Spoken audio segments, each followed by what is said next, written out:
आता मेट्रो शहरातील बातम्यांचा वेगवान आढावा घेऊयात। शरद पवारांनी ऊस आणि केळी पिकाची पाहणी केली। गोविंदबाग निवासस्थानी याच्या माध्यमातून केलेली ही पीक पाहणी करण्यात आली।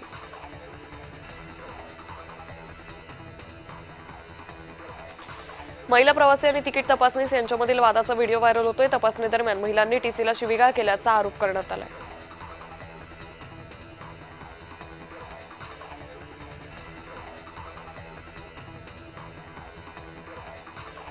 नागपूर स्थानकावरून नागपूर मडगाव एक्सप्रेसला हिरवा झेंडा दाखवण्यात आला। नितीन गडकरी यांच्या हस्ते महापौर नीता ठाकरे, खासदार श्याम बर्वे यांच्या उपस्थितीत ही रेल्वे सेवा नागरिकांसाठी सुरू झाली आहे।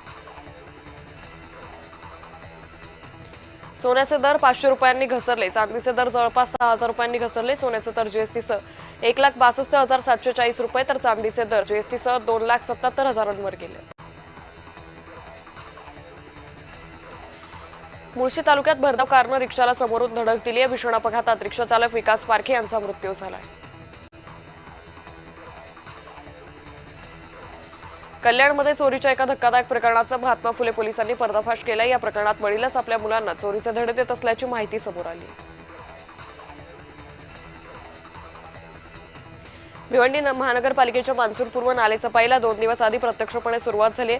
महापौर नारायण चौधरी यांनी पाहणी दौरा केला। नालेसफाई व्यवस्थित न झाल्यास ठेकेदारांचं बिल अदा करणार नाही असा इशारा महापौरांनी दिलाय। दिव्यांगांना दिलासा देणारा निर्णय सरकारनं घेतलाय। वैश्विक ओळखपत्र काढण्यासाठी 30 सप्टेंबरपर्यंत मुदतवाढ देण्यात आली।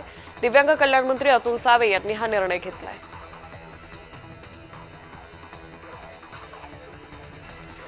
महाराष्ट्राच्या सांस्कृतिक प्रतिनिधित्वासाठी कान्स फिल्म फेस्टिव्हलला जाणाऱ्या अमृता फडणवीसांनी मोठा निर्णय घेतलाय। पंतप्रधान मोदींच्या आवाहनाला प्रतिसाद देत अमृता फडणवीस यांनी कान्स दौरा रद्द करण्याचा निर्णय घेतलाय। महाराष्ट्रात बेकायदेशीरपणे धावणाऱ्या बाईक टॅक्सी सेवांविरोधात राज्य सरकारनं आतापर्यंतची सर्वात मोठी आणि धडक कारवाई सुरू केली आहे। राज्यातील ओला, उबर, रॅपिडो या नामांकित कंपन्यांची mobile app Google Play store, Apple app स्टोअरवरून त्वरित हटवण्याचे आदेश महाराष्ट्र सायबर विभागाने दिलेत।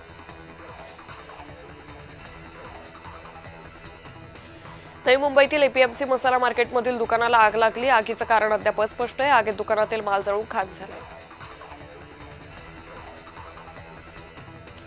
पुणे सातारा महामार्गावर केंद्रीय मंत्री नितीन गडकरींनी वडापावचा आस्वाद घेतला। गडकरी यांनी वडापावची चव चाखली। त्यानंतर हॉटेल स्टाफ नागरिकांशी मनमोकळा संवाद साधला। पुण्यात नॅशनल स्टुडंट युनियन ऑफ इंडियाच्या वतीनं केंद्र सरकार विरोधात तीव्र आंदोलन करण्यात आलं। नीट पेपर फुटी आणि परीक्षा रद्द होण्याच्या गंभीर प्रकरणावरून हे आंदोलन करण्यात आलं। लव्ह जिहादच्या विरोधात मुंबईत बजरंग दलानं आंदोलन केलं। अंधेरीनंतर इतर भागातही मोर्चा काढणार असल्याची माहिती आहे। पिंपरी चिंचवडमधील पिंपळे गुरव परिसरातील मोरिया पार्क नदीकाठी उभ्या असलेल्या 4 चाकी वाहनांची अज्ञातांकडून तोडफोड करण्यात आली। या प्रकारात 3 गाड्यांचं मोठं नुकसान झालंय।